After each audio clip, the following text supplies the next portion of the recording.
So I've got a question for you guys.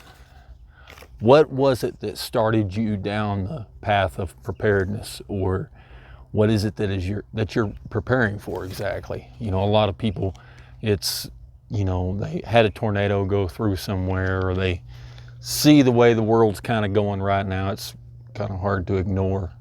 Maybe it was everything that went on in 2020 or started in 2020. Half that stuff's still going on right now.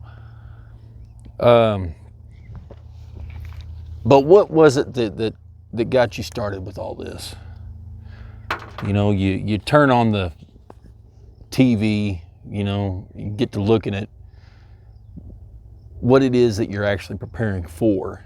And the TV will tell you, you know, if you vote for the orange man, that everything's going to either be saved or it's all going to go to pot, you know, or if you drink the wrong beer, you know, it goes on. And social media is even worse.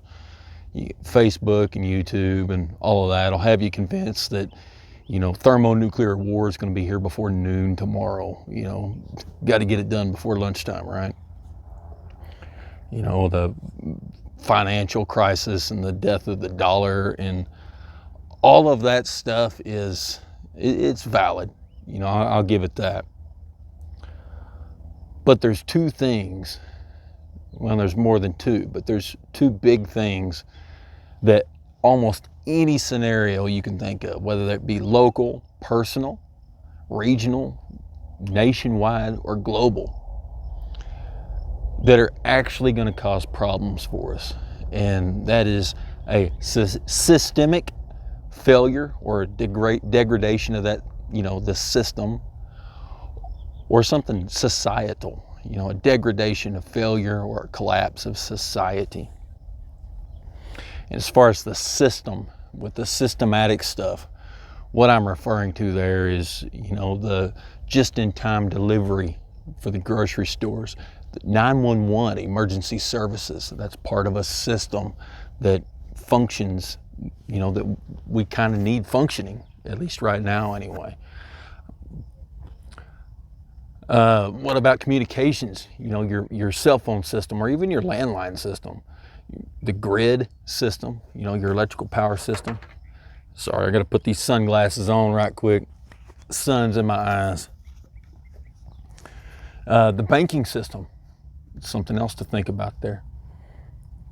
And then with societal, you know, we normally think, you know, the typical, you know, bad guys doing bad stuff. Doesn't always have to be like that, though. You know, the riots and the looting and all of that stuff still comes into play. But a lot of times well-meaning people that don't mean anything wrong can cause bad things to happen. Do you remember the toilet paper shortage? That was a degradation of society. You know, word got out that, you know, you got to go buy up all the toilet paper, and somebody's running out of toilet paper.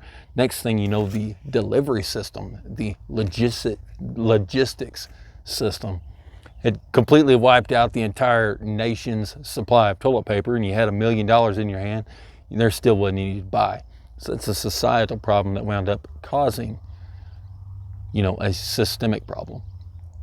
If a hurricane goes through, chances of you actually being affected by the hurricane are pretty small. But trees that are knocked down on the road and flooding can stop emergency responders from getting to you. It can stop you from being able to get to others and help them as needed. These are systemic failures that actually have a really high chance of happening. That same storm can knock out power lines. Obviously, there goes the electricity. You spend all this money on that natural gas generator. The problem is there's 75 trees and 3 houses that have all fallen and crushed gas meters. Gas is just blowing out of the bare line. So emergency services come in. They got to cut it off now for safety. They shut off the whole neighborhood, and your gas generator, dependent on the natural gas delivery system, is worthless. Won't run. So these are the things that we prepare for. And these things happen, whether it be civil war or nuclear war or the collapse of the dollar. The thing we always see is society problems and systemic problems. You know, I gave you the example of the hurricane, or it doesn't matter. It could be an ice storm or a tornado, or maybe it's like it was in, Central Texas a couple years ago, whenever condensation started to form inside the natural gas lines and froze it up, and the electric grid started to fail. It happens in California every year. I don't know why they're making such a big deal about Texas. But there's people that actually lost their lives over that, and it's easy for us to sit here and judge them, but that could have been any of us. It really could have been.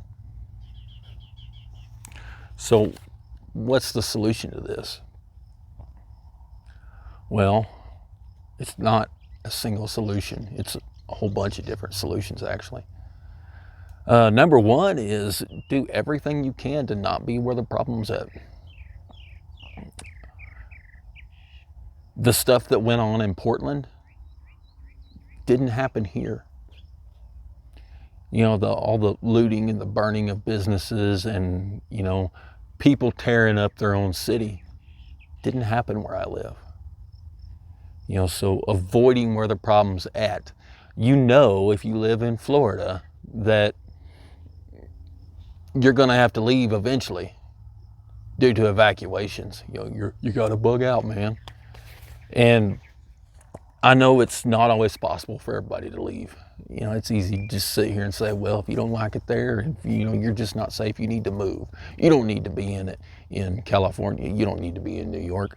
It's easy to say, but you can separate yourself from that problem as much as possible. You're a whole lot safer on the first floor than you are the 34th floor.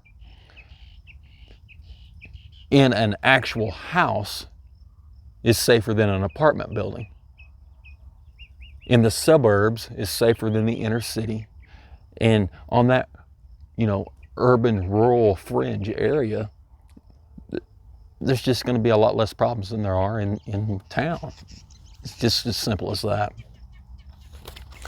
Another thing you can do, aside from that one, which is do your best to not be where the problem's at. Another thing you can do is produce as many of your needs as possible yourself.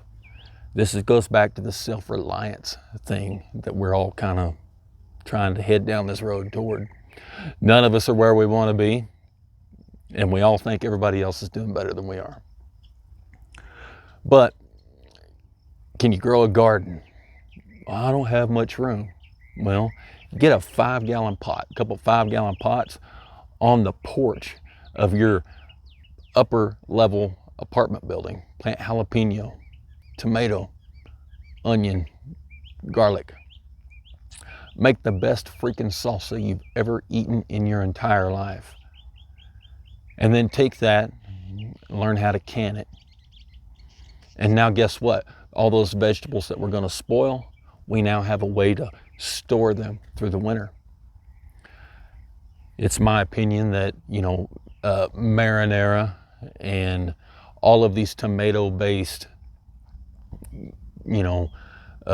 sauces and whatnot weren't necessarily invented to make noodles taste like spaghetti, but it was done as a way to preserve it, to preserve the harvest for the wintertime.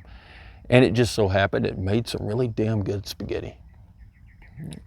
Learning how to cook spaghetti from scratch wouldn't be a bad idea either.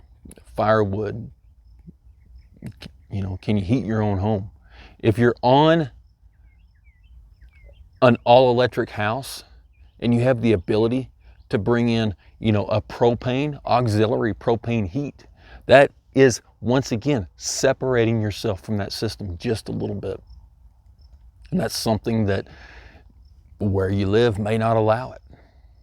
Takes us back to the first one. What can we do to not be where the problem's at? Because that's a problem that's already here. I know, like I said, not everybody can just pick up and move. Redundancy.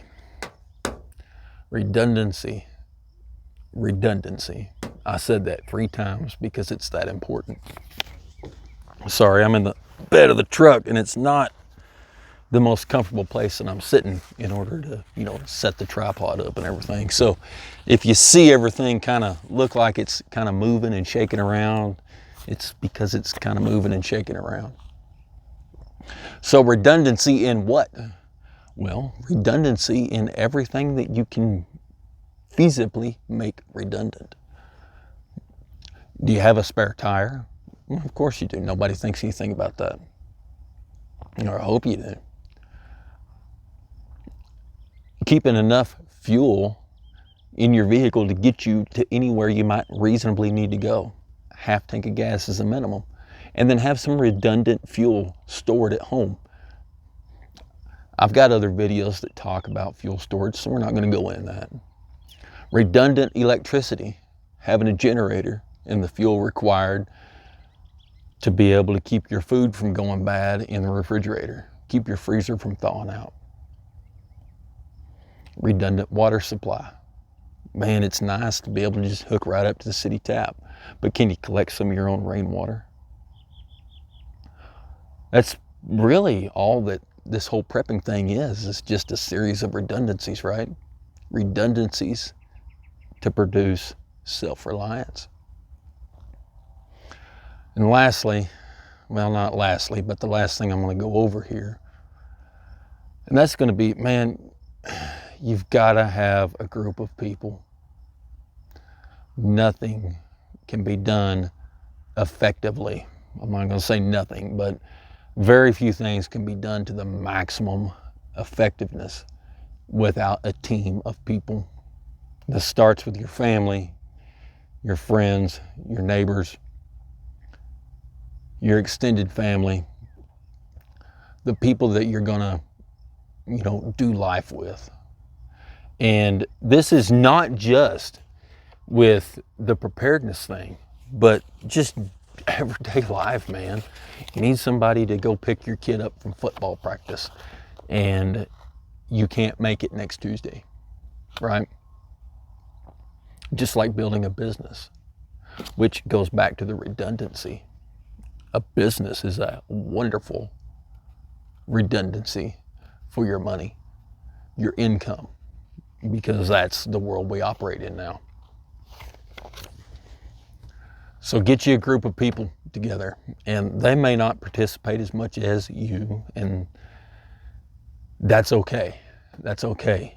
People will operate to their own personal limits, and everybody has different personal limits on what they're willing to do. And you just have to accept that. But wouldn't it be really cool to know someone who is a bomb-ass cook? And wouldn't it be really cool to know someone who's a badass hunter? And what about the guy that has a pond stocked with fish? That you've met a time or two, at church or wherever. It'd be pretty cool to have that guy on your side. And aside from all that, just having some really close people, the friends that you consider family, just to be there as an extra hand, to help each other out, to help you out, so you can help them out. Assemble you a group of people. If you've made it this far, go ahead and, hit the subscribe and the like and the bell and the, all this stuff, right? That's about all I got on this, at least for today. So anyway, you guys be safe, and I'll see you next time.